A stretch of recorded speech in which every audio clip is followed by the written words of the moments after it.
الحمد للہ رب العالمین والصلاة والسلام علی سید المرسلین اما بعد فاعوذ باللہ من الشیطان الرجیم بسم اللہ الرحمن الرحیم الصلاة والسلام علیک یا رسول اللہ وعلی آلک واصحابک یا حبیب اللہ الصلاة والسلام علیک یا نبی اللہ وعلی آلک واصحابک یا نور اللہ۔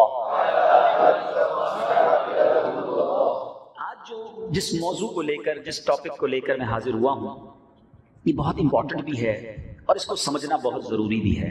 موضوع کیا ہے ضرور بتاؤں گا، مگر پہلے بخاری شریف میں ایک بہت ہی خوبصورت واقعہ نبی پاک علیہ الصلوۃ والسلام نے اپنے صحابہ کو سنایا۔ ایک مسکنسیپشن بھی کلیئر کر دوں۔ بعض اوقات لوگ یہ کہتے ہیں کہ جناب قرآن و حدیث کی بات کیا کریں، یہ واقعات نہ سنایا کریں، واقعے بہت سناتے ہیں آپ لوگ۔ اچھا، اب اصل مسئلہ یہ کہ انہوں نے خود قرآن و حدیث کو تھورلی اچھے انداز سے شاید پڑھا نہیں ہوتا۔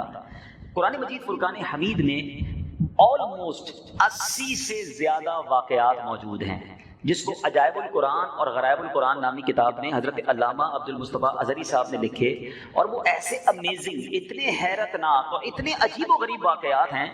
تو قرآن مجید تو اللہ کا کلام ہے، اٹ مینس اللہ تبارک و تعالیٰ کے کلام کا بھی یہ اسلوب ہے، اس کا بھی یہ طریقہ رہا کہ واقعات بیان کیے جائیں، کیونکہ انسان کی فطرت یہ ہے کہ وہ واقعات سن کے بعد اچھی طریقے سے سمجھ جاتا ہے۔ سورہ یوسف جو قرآن کی سورت ہے اس کو احسن القصص کہا گیا، سب سے بہترین قرآن کا جو قصہ ہے وہ سورہ یوسف کو قرار دیا گیا۔ تو اس کا مطلب کہانی، قصے اور واقعات کے ذریعے بات سمجھانا، یہ تو قرآن کا طریقہ۔ اور اب میں جو آپ کو واقعہ سنانے جا رہا ہوں یہ بھی میرا واقعہ نہیں ہے، بخاری شریف میں نبی پاک صلی اللہ علیہ وسلم کی حدیث موجود ہے، اور بے شمار ایسی احادیث آپ کو ملیں گی کہ جہاں سرور کائنات صلی اللہ علیہ وسلم نے صحابہ کرام کو جمع کیا اور پھر انہیں واقعہ سنایا تاکہ بات سمجھ آ جائے۔ آج دنیا بھر میں تھیوریز کے بعد انٹلیکچوئلز کہتے ہیں کہ اگر بچوں کو کوئی ٹریننگ کرنی ہے، اسکول میں کوئی بات سمجھانی ہے، تو کوئی اسٹوری کریٹ کی جائے، کوئی واقعہ سنایا جائے تاکہ وہ بات بچوں کو اچھے طریقے سے سمجھ آ جائے۔ اس کا مطلب یہ ہوا کہ فطرت انسانی یہ ہے کہ وہ واقعے سے بات اچھی طرح سمجھتا ہے۔ تو اب امید ہے کہ مسکنسیپشن دور ہو گیا ہوگا۔ واقعہ ضرور سناؤں گا، لیکن یہ بخاری شریف میں میرے آقا علیہ الصلوۃ والسلام کی حدیث ہے۔ دوسرے لفظوں میں آپ کو بخاری کی حدیث سنا رہا ہوں۔ حضرت عبداللہ بن عمر رضی اللہ تعالیٰ عنہ سے مروی ہے، کہتے ہیں میں نے رسول اللہ صلی اللہ علیہ وسلم کو فرماتے سنا کہ اگلے زمانے میں 3 شخص کہیں جا رہے تھے۔ اب میں اس کی کچھ سمری خلاصہ بیان کر دیتا ہوں۔ 3 دوست تھے، ساتھی تھے، کہیں جا رہے تھے۔ اب سونے کا ٹائم آ گیا۔ آج کل تو ہم کہیں ٹریول کر رہے ہوں، سونے کا ٹائم آئے تو قریب کسی ہوٹل پہ رک جاتے ہیں، اور یہ ہزاروں سال پرانی بات ہے، تو ایسے سرائے خانے، ریسٹورنٹس اور ہوٹل تو نہیں ہوتے تھے۔ انہوں نے غار ڈھونڈا، کیسی غار میں رات گزار لیتے ہیں تاکہ کوئی درندہ وغیرہ، کوئی جانور وغیرہ نہ آ جائے۔ تینوں دوست غار کے اندر جا کر سو گئے۔ وہ غار کے اندر گئے اور اب پہاڑ کے اوپر سے ایک چٹان گری، اور وہ چٹان غار کو اس نے آ کر بند کر دیا۔ اب یہ تینوں اندر قید ہو گئے۔ موبائل فون کا زمانہ تو تھا نہیں کہ اندر سے فون کرتے کسی کو، بھائی ذرا بچاؤ آ کے، ہم تو غار کے اندر ہیں۔ غار کے اندر بند، اور آگے چٹان نے غار کا منہ بند کر دیا۔ اب ان تینوں نے غور کیا کہ نکلے تو نکلے کیسے؟ اللہ اکبر۔ اب ان تینوں نے پلان کیا کہ ایسا کرتے ہیں، اگر زندگی میں کوئی اچھا کام کیا ہے نا تو اس کام کا واسطہ، اس کام کا وسیلہ اللہ کی بارگاہ میں پیش کرتے ہیں کہ یا اللہ میں نے یہ نیکی کی ہے، اگر یہ نیکی تیری بارگاہ میں مقبول ہے تو ہمیں اس مصیبت سے ہماری جان چھڑا دے۔ پہلے شخص نے ہاتھ اٹھایا، آپ سنیے گا، حدیث پاک سنا رہا ہوں۔ وہ دعا کرتا ہے کہ یا اللہ میرے والدین بہت بوڑھے تھے، میں جنگل میں بکریاں چراتا تھا، اور دودھ دو کر جب تھک ہار کر رات کو گھر آتا تو سب سے پہلے اپنے ماں باپ کو دودھ پلاتا، اس کے بعد اپنے بیوی بچوں کو دودھ پلاتا تھا۔ ایک دن ایسا ہوا کہ مجھے آنے میں تاخیر ہو گئی۔ جب میں دودھ لے کر والدین کے پاس پہنچا تو والدین سو گئے تھے۔ اب میرے بچے بھوکے تھے، انہیں بھی دودھ کی حاجت تھی، مگر میری ہمیشہ سے یہ نیت تھی کہ پہلے والدین کو دودھ پلاؤں گا پھر بچوں کو دودھ پلاؤں گا۔ میں نے بچوں کو دودھ نہ دیا، وہ مانگتے رہے، تھک کر سو گئے۔ میں ماں باپ کے حق سرہانے دودھ کا پیالہ لے کر ساری رات کھڑا رہا۔ ابو کی، والدہ کی جب صبح آنکھ کھلی تو انہیں میں نے دودھ پیش کیا، اس کے بعد اپنے بچوں کو دودھ پلایا۔ اے میرے مالک، اگر میں نے یہ کام تیری رضا کے لیے کیا ہے، آج مدد کر دے اور اس چٹان سے ہماری جان چھڑا دے۔ اب وہ چٹان جو ہے آٹومیٹکلی اللہ کی قدرت سے اپنی جگہ سے سرکتی ہے، تھوڑی سی ہٹ جاتی ہے، مگر اتنا راستہ نہیں نکلتا کہ یہ تینوں بندے باہر نکل جائیں۔ اب دوسرے نے ہاتھ اٹھائے، اللہ کی بارگاہ میں دعا کی کہ مولا، معاملہ یہ تھا کہ میری ایک کزن تھی، چچا کی لڑکی تھی، مجھے اس سے بڑی محبت تھی اور میں اس کے بارے میں برا ارادہ رکھتا تھا۔ ایک بار میں نے اس کے ساتھ برے کام کا ارادہ کیا، وہ انکار کر بیٹھی، اس نے منع کیا۔ کچھ دنوں کے بعد اس کو بڑی رقم کی ضرورت پڑی، پریشان تھی، قرضے میں تھی، قحط میں تھی، میرے پاس آئی کہ میری مدد کر دو۔ میں نے کہا ٹھیک ہے، مدد تو کروں گا، مگر میرے برے کام میں تم میرا ساتھ دو گی۔ بیچاری مجبور تھی، میں نے پیسے دیے، وہ میرے پاس آ گئی، میں برے کام کے لیے آگے بڑھا۔ میں نے دیکھا کہ خوف خدا سے تھر تھر کانپنے لگی۔ اس نے کہا اللہ کے لیے حرام کام نہ کرو میرے مالک، میں پیسے تو دے چکا تھا مگر مجھے بھی تیرا خوف لاحق ہوا، میں نے اس لڑکی کو چھوڑ دیا۔ اللہ میرا یہ عمل تو ہی جانتا ہے، اگر یہ عمل تیرے لیے تھا تو آج اس چٹان سے ہماری جان چھڑا دے۔ وہ چٹان تھوڑا سا اور سے رک گئی، مگر اتنی جگہ نہ بنی یہ تینوں باہر نکل سکتے۔ حدیث آگے جاری ہے۔ تیسرے شخص نے ہاتھ اٹھایا، یا اللہ، میں نے کچھ مزدوری کرائی، کچھ لوگوں کے ساتھ کام کروایا اپنے کسی کاروبار میں، مزدوریاں سب کو دے دی۔ ایک مزدور جو تھا وہ اپنی مزدوری لینا بھول گیا، پیسے لینا بھول گیا اور چلا گیا، مگر میں نے اس کے پیسے سنبھال کر رکھے اور اس پیسے کو کاروبار میں لگایا۔ اے اللہ، تو نے مجھے کاروبار میں بڑی ترقی دے دی، بہت سارا پیسہ بن گیا۔ کچھ عرصے کے بعد وہ مزدور آیا، کہتا ہے بھائی میرے پیسے تو دے دو، مزدوری باقی ہے۔ میں نے کہا یہ جو گائیں، یہ بکریاں، یہ اتنا بڑا تم ریوڑ دیکھ رہے ہو، یہ سب تیرا ہے، یہ تو لے جا۔ مزدور حیران ہو گیا، میری تو تھوڑی سی مزدوری تھی، اتنی ساری گائیں، اتنی ساری بکریاں۔ وہ شخص کہتا ہے یا اللہ، میں نے اسے جواب دیا جو تو مزدوری بھول گیا تھا وہ پیسے میں نے کاروبار میں لگائے، اس نفع سارا تیرا ہے۔ وہ مزدور خوشی خوشی لے گیا۔ اے میرے مالک، اگر میں نے یہ نیکی تیری رضا کے لیے کی ہے، آج ہمیں بچا لے۔ وہ چٹان اور سے رکھتی ہے۔ سرور کائنات صلی اللہ تعالی علیہ وسلم فرماتے ہیں اللہ نے تینوں کی دعاؤں کی برکت سے ان تینوں کو نجات عطا فرما دی۔ یہ بخاری شریف کا واقعہ میں نے آپ کو سنایا، کیا خوبصورت واقعہ، کتنا شاندار لیسن ہے۔ اب ان تینوں چیزوں پر تھوڑی تھوڑی بات، ٹھیک ہے، پھر میں اپنے ٹاپک کی طرف آؤں گا۔ پہلے شخص نے کیا کیا؟ ماں باپ کا ادب کیا، ماں باپ کی خدمت کی۔ یقین جانیے میٹھے اسلامی بھائی، ان سے بڑی نعمت کوئی نہیں ہے۔ ماں باپ کو نعمت ہے، حدیث پاک کا مضمون ہے ماں باپ ہی تیری جنت ہے، ماں باپ ہی تیری دوزخ ہے۔ اگر ماں باپ کو راضی کر لیا تو جنت مل جانی ہے، ماں باپ کو ناراض کر دیا تو ان کو ناراضی کے سبب دوزخ ملنی ہے۔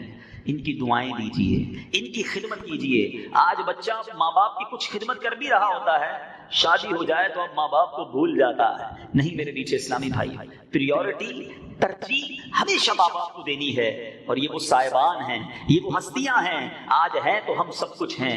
پوچھو ان سے جن کے ماں باپ چلے گئے، ماں باپ کی جو دعائیں ہیں اس کا کوئی کمپیریزن اور کوئی نعمل بدل نہیں ہے۔ اللہ سے دعا کرتا ہوں کہ جن کے ماں باپ حیات ہیں اللہ دراز عمر بالخیر عطا فرمائے، جن کے ماں باپ یا ماں باپ میں سے کوئی ایک دنیا سے چلے گئے اللہ کریم جنت الفردوس میں اعلیٰ مقام عطا فرمائے۔ یاد رکھیے گا، جہاں رمضان کے بارے میں میرے آقا فرماتے ہیں نا کہ جس نے رمضان کو پایا اپنی مغفرت نہ کروا سکا وہ ہلاک و برباد ہو جائے، وہیں نبی پاک علیہ السلام کا یہ بھی فرمان ہے کہ جس نے اپنے ماں باپ کو بڑھاپے میں پایا، ان کی اتنی خدمت نہ کی کہ ان کی خدمت کے سبب وہ جنت میں جائے، اس کی ناک خاک آلود ہو، وہ برباد ہو جائے، تو ماں باپ کی اتنی خدمت کرنی ہے کہ ان کی خدمت کی برکت سے ہم جنت میں جائیں۔ یہ ناراض ہو گئے تو بربادی مقدر ہوگی۔ اگر میرا کوئی ایسا بھائی بیٹھا ہے جس سے اس کے ماں باپ ناراض ہیں یا وہ ماں باپ کی خدمت نہیں کرتا، معاذ اللہ ماں باپ کے سامنے زبان درازی کرتا ہے، ایسا نہ کرنا، یہ اتنا بڑا گناہ ہے، اتنی بڑی سمجھی سزا ہے اس کی، یہ اتنا بڑا جرم ہے۔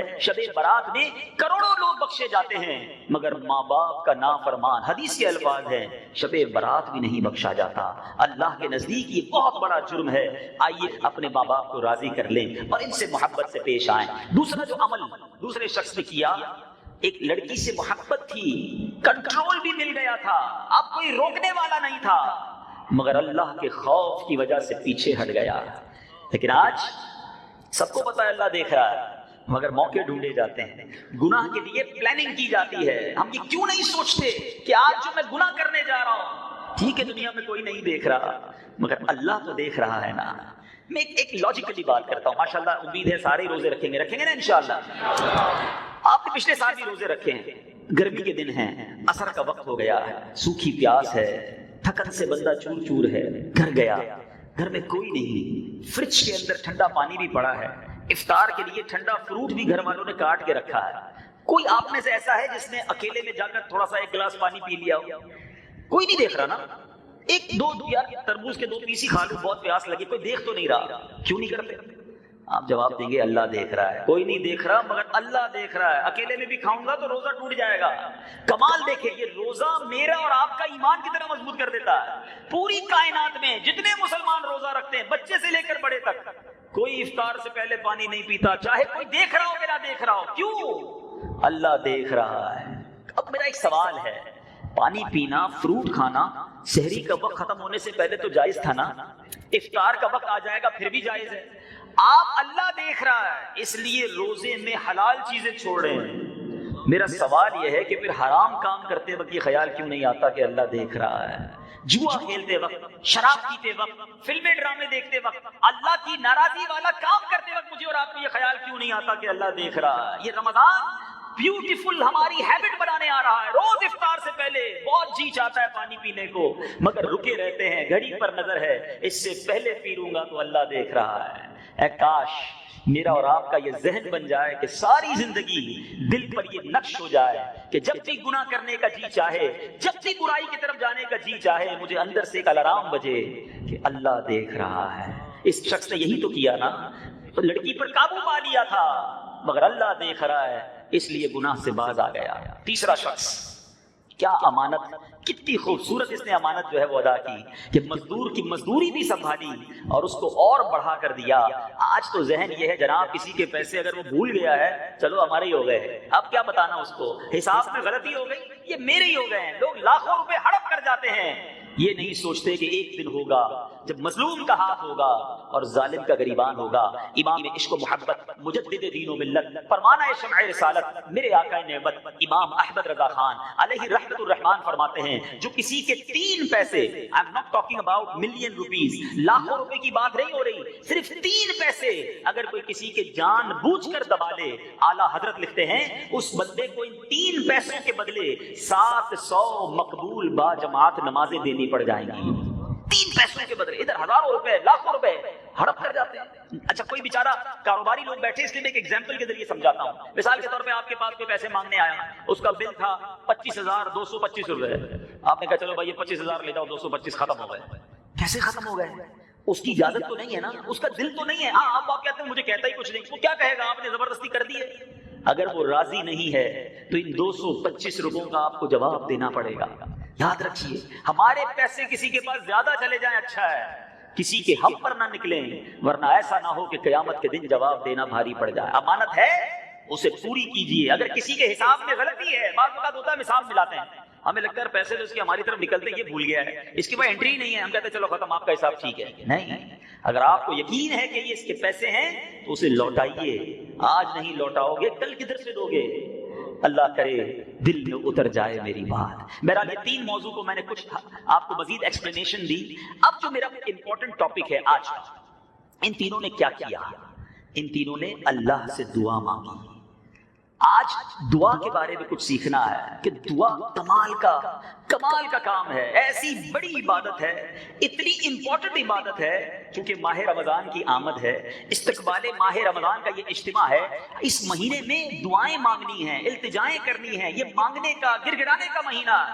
لیکن پرابلم یہ ہے کہ ہم میں سے بہت سارے اسلامی بھائی وہ ہیں جو دعا کو کوئی کام ہی نہیں سمجھتے، دعا کو کوئی عبادت بھی نہیں سمجھتے، اہمیت بھی نہیں دیتے، پھنس جائیں تو ہاتھ اٹھا لیتے ہیں ورنہ اس کے بعد مانگنے کی فکر ہی نہیں ہوتی۔ اور پھر یہ بھی شاید نہیں پتا بہت سوں کو کہ کیا دعا مانگنے کی بھی کوئی رولز اینڈ ریگولیشنز ہیں، دعا مانگنے کے بھی کوئی آداب ہیں۔ جی جناب، پہلے تو میں قرآن مجید فرقان حمید کے ذریعے آپ کو سمجھاؤں کہ اللہ تبارک و تعالیٰ کی شان کریمی دیکھیے۔ رب عز و جل ارشاد فرماتا ہے، اللہ تبارک و تعالیٰ قرآن مجید میں ارشاد فرماتا ہے ادعونی استجب لکم، مجھ سے دعا مانگو میں قبول فرماؤں گا۔ ایک اور جگہ فرماتا ہے اجیب دعوت الداعی اذا دعانی، میں دعا مانگنے والے کی دعا قبول کرتا ہوں جب وہ مجھے پکارے۔ دنیا کا دستور پتہ کیا ہے؟ ہم کیسے نکمے لوگ ہیں۔ مجھ سے یا آپ سے کوئی شخص کوئی مدد مانگ لے کہ یار تھوڑا سا قرضہ دے دو، پریشان ہوں، آپ نے شاید ایک بار مدد کر دینی، دوبارہ آ جائے تھوڑے دنوں بعد، تھوڑا سا منہ بنائیں گے دوبارہ چلو، تیسری بار تو یار اس کی تو عادت ہو گئی ہے مانگنے کی، اب تو بڑا آسان ہو گیا، فون پہ نمبر بھی بلاک کر دیتے ہیں کہ نہیں بھائی یہ تو مانگنے والا ہو گیا ہے۔ 2-3 بار رشتہ دار مانگ لے نا ہمیں برا لگنے لگتا ہے۔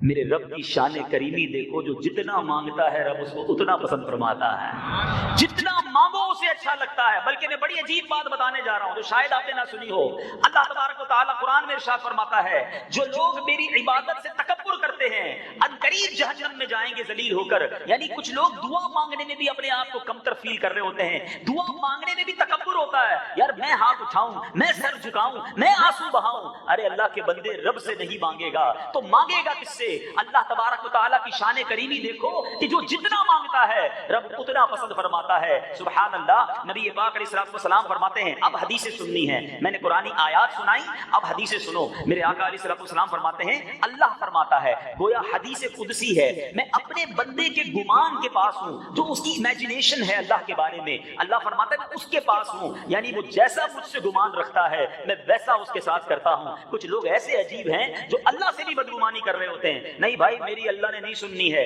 میری دعا تو قبول کرتی نہیں ہے، معاذ اللہ۔ اللہ فرماتا ہے جیسا گمان کرو گے میں ویسا ساتھ ہوں۔ جو بندہ کہتا ہے میرا رب میرے ساتھ ہے، اللہ میری دعا قبول فرمائے گا، وہ بڑا کارساز ہے، اسی نے میری مدد کرنی ہے، اللہ اس کے کام سنوار رہا ہوتا ہے، اس کی مشکلیں ٹل رہی ہوتی ہیں، اس کے کام بن رہے ہوتے ہیں، کیونکہ وہ اللہ سے اچھا گمان رکھ کے چل رہا ہوتا ہے۔ میرے بیچ اسلامی بھائیوں، نبی پاک کی خوبصورت حدیث سنیے۔ آقا فرماتے ہیں اللہ تعالیٰ کے نزدیک کوئی چیز دعا سے بزرگ تر نہیں ہے۔ اتنا پسند ہے اللہ کو کہ بندہ اس سے مانگے تو کریم ہی جو ٹھہرا تو کرم کے کیا ٹھکانے، تو کریم ہی جو ٹھہرا تو کرم کے کیا ٹھکانے، تو نوازنے پہ آئے تو نواز دے زمانے۔ وہ رب کریم نوازنا چاہتا ہے اور یہ بندہ ہے جو اس کے آگے ہاتھ نہیں اٹھاتا، دعا کرنے میں بھی شرماتا ہے۔ پیارے آقا علیہ الصلوۃ والسلام کی حدیث سنیے، اللہ فرماتا ہے ایک اور حدیث قدسی، گویا رب کا پیغام بزبان حبیب خدا صلی اللہ علیہ وسلم، اللہ فرماتا ہے اے فرزند آدم تو جب جب مجھ سے دعا کرتا ہے اور میرا امیدوار رہے گا، میں تیرے گناہ کیسے ہی ہوں معاف فرماتا رہوں گا، مجھے کچھ پرواہ نہیں ہے۔ یعنی گویا ادھر سے دریائے رحمت جوش پر ہے، ادھر ہماری ہی سستی ہے، ادھر ہم ہی مانگنے کے لیے تیار نہیں ہوتے۔ اب سنو، یہ دعا جو ہے نا یہ آپ کا اور میرا ویپن ہے، ہتھیار ہے، اور میں خود نہیں کہہ رہا، اللہ کے حبیب فرماتے ہیں دعا مومن کا ہتھیار ہے، دین کا ستون ہے، آسمان و زمین کا نور ہے، پھر بھی ہم دعا نہیں کرتے۔ اچھا اب دعا کی ایک اور فضیلت سنو، کتنی بلائیں ہیں آج کل، کتنی ٹینشنیں ہیں، کتنی بیماریاں ہیں۔ پیارے آقا علیہ الصلوۃ والسلام فرماتے ہیں بلا اترتی ہے، بندے پر بلا اترتی ہے اور دعا اب اس سے جا ملتی ہے۔ جو دعائیں کرنے والا ہے نا اسے مبارک ہو، جب آپ دعا کرتے ہیں نا دعا اوپر جاتی ہے، بلا نیچے اتر رہی ہوتی ہے۔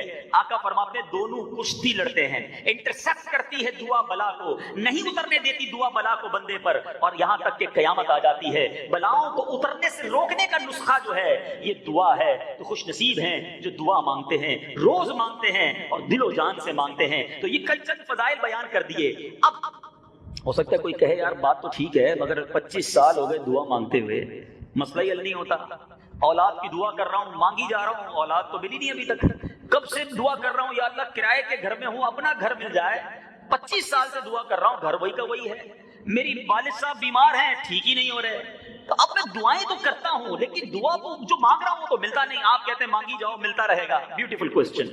چلے آج اس سوال کا بڑا شاندار جواب حدیث پاک کے ذریعے سن لیجئے، پھر ایک لاجیکلی جواب بھی دوں گا۔ اللہ کے حبیب صلی اللہ علیہ وسلم فرماتے ہیں کہ دعا بندے کی 3 باتوں سے خالی نہیں ہوتی۔ جب بھی آپ دعا کریں گے نا 3 چیزوں میں سے کوئی ایک چیز آپ کو ملے گی۔ نمبر 1، یا تو اس کا گناہ بخش دیا جاتا ہے یا دنیا میں اسے فائدہ حاصل ہو جاتا ہے، یعنی جو مانگا وہ مل گیا۔ تیسرا فرمایا یا اس کے لیے آخرت میں بھلائی جمع کر دی جاتی ہے۔ حدیث کے الفاظ ہیں جب بندہ قیامت کے دن اتنے سارے ثواب کو دیکھے گا نا، اللہ سے عرض کرے گا مولا اتنی بڑی نیکیاں، پہاڑ جتنی نیکیاں، تو بتایا جائے گا یہ وہ دعائیں ہیں جو تم نے دنیا میں مانگی تھی، جس کا تمہیں دنیا میں کچھ دیا نہیں گیا تھا، اس کا ثواب آخرت میں جمع کر دیا گیا تھا۔ حدیث کے الفاظ ہیں، بندہ کہتا کاش میری دنیا میں کوئی دعا ہی قبول نہ ہوتی، اتنا بڑا اجر رکھا ہے میرے رب نے میرے لیے۔ تو دعا نقصان نہیں ہے، آلویز بینیفٹ ہے۔ آپ کو اگر نہیں مل رہا کچھ تو یقین رکھو کہ میرے رب نے بہتر فیصلہ کیا، میرے لیے اچھا فیصلہ کیا جو میرے لیے زیادہ ضروری تھا۔ اسی طرح میرے میٹھے اسلامی بھائیوں، ایک اور بات کہ بعض اوقات انسان کہتا ہے یار میں دعا مانگتا ہوں، 5 وقت نماز بھی پڑھتا ہوں، روزے بھی رکھتا ہوں، زکوٰۃ بھی دیتا ہوں، حج بھی کرتا ہوں، میں دعا مانگوں میری دعا قبول ہوتی نہیں ہے، وہ ایک ٹائم کی نماز پڑھتا نہیں ہے، سارا دن غلط کام کرتا ہے، روزی بھی حرام، وہ جو مانگتا ہے اس کو مل جاتا ہے۔ یہ بھی بعض اوقات شیطان وسوسہ دلاتا ہے کہ یار میری پریشانیاں جان نہیں چھوڑ رہی، اس کو ترقی ملتی چلی جا رہی ہے۔ چلے اس کا بھی بڑا خوبصورت جواب جو ہے وہ حدیث پاک سے مل جائے گا تو مزید تسلی ہو جائے گی۔ اللہ کے حبیب صلی اللہ علیہ وسلم فرماتے ہیں کہ جب کوئی فاسق، فاجر، اللہ کا نافرمان دعا مانگتا ہے، سنو، تو اللہ تبارک و تعالیٰ فرشتوں سے فرماتا ہے اس کا کام جلدی کر دو، مجھے اس کی آواز پسند نہیں ہے، اس کی آواز پسند نہیں، جلدی کام کر دو۔ اور جب کوئی اللہ کا نیک بندہ، اللہ کا پسندیدہ بندہ دعا کرتا ہے، اللہ فرشتوں سے فرماتا ہے اس کا کام ابھی نہ کرنا، اس کو اور مانگنے دو، اس کو اور مانگنے دو، مجھے اس کا مانگنا بہت پسند آتا ہے۔ حضرت سیدنا شیخ احمد بن ثابت مغربی رحمۃ اللہ تعالی علیہ فرماتے ہیں ایک دن میں دیوار کے ساتھ ٹیک لگائے قبلہ رخ درود پاک کے ٹاپک پر مضمون کو ترتیب دے رہا تھا، اسی دوران میری آنکھ لگ گئی اور اب میں نے خواب میں دیکھا کہ ایک سنسان جگہ پر ہوں جہاں کوئی عمارت نہیں اور کچھ لوگ جامع مسجد کے دروازے پر موجود ہیں اور باقی مسجد کے اندر۔ میں اندر گیا تو ان لوگوں کے درمیان بیٹھ گیا، اتنے میں ایک حسین و جمیل نوجوان تشریف لائے، چہرے سے بڑی نیک بختی، بڑی خوش بختی ظاہر ہو رہی تھی، بڑا نورانی چہرہ تھا۔ تو میں نے کہا آپ کا نام کیا ہے؟ تو اس نوجوان نے کہا کہ میرا نام رومان ہے اور میں اللہ کریم کے ملائکہ میں سے ایک فرشتہ ہوں۔ تو میں نے کہا کہ پھر یہ اتنے سارے انسانوں کے درمیان آپ کیوں آئے ہیں؟ فرشتے ہیں تو یہاں کیوں آئے ہیں؟ تو وہ کہنے لگے یہ بھی سب آدمی نہیں ہیں، یہ جتنے لوگ ہیں سارے ہی فرشتے ہیں۔ تو میں نے عرض کی حضور یہ تو بتائیں کہ اتنے سارے فرشتے میں کون کون آیا ہے؟ تو اب انہوں نے بتایا کہ ان میں حضرت جبرائیل بھی ہیں، حضرت میکائیل بھی ہیں، حضرت اسرافیل، حضرت عزرائیل، یہ سب موجود ہیں۔ تو وہ شخص کہتا ہے کہ میں نے ان سے کہا کہ مجھے حضرت عزرائیل کا دیدار کرنا ہے۔ حضرت عزرائیل کون ہے؟ ملک الموت، روح قبض کرنے والا جو